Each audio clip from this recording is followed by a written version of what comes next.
नमस्कार, आप देख रहे हैं द हिंद 24 न्यूज और मैं हूं आपके साथ साक्षी निर्माण। आइए नजर डालते हैं आज की कुछ बड़ी खबरों की ओर।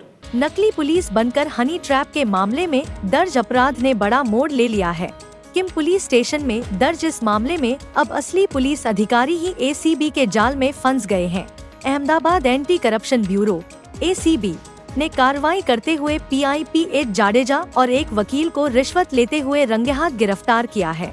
जानकारी के अनुसार PIPH जाडेजा और वकील चिराग गुंडालिया पर मामले में राहत दिलाने के नाम पर 3 लाख रुपए की रिश्वत मांगने और लेने का आरोप है। एसीबी ने जाल बिछाकर दोनों को 3 लाख रुपए की रिश्वत लेते हुए पकड़ लिया।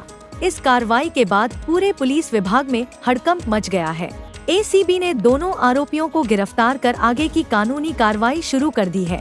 मामले की गहन जांच की जा रही है।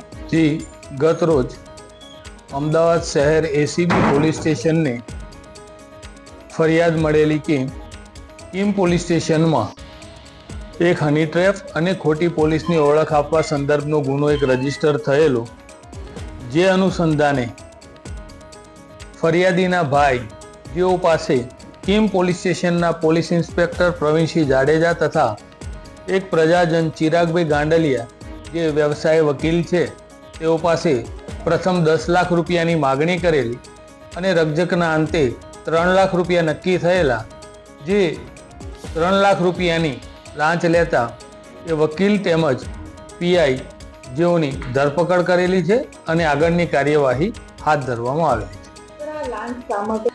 મતલબ જે ગુનો દાખલ થયેલો હતો રૂરલ પોલીસ સ્ટેશનમાં, એ ગુનાના કામે કલમો ઘટાડવી, આરોપીની હેરાનગતિ ન થાય આ મુજબની જે મદદગારી કરવા એના આવેજ પેટે આ 10 લાખ માગેલા અને 3 લાખ સ્વીકારેલા છે। વકીલ એ મિડલમેનની ભૂમિકામાં હતા અને એ પીઆઈ તરફે એમણે ટૂંકમાં જે રકમ નક્કી થઈ એમાં એમનો રોલ હતો। કેસ એક હની ટ્રેપ અને ખોટી પોલીસની ઓળખ આપવાનો એ ફરિયાદીને ભાઈ વિરુદ્ધમાં એવો આક્ષેપવાળો ગુનો દાખલ થયેલો હતો, એનો ગુનો।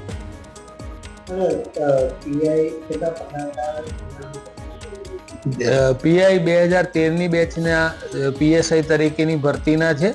હાલમાં તેઓનો 90,000 પગાર।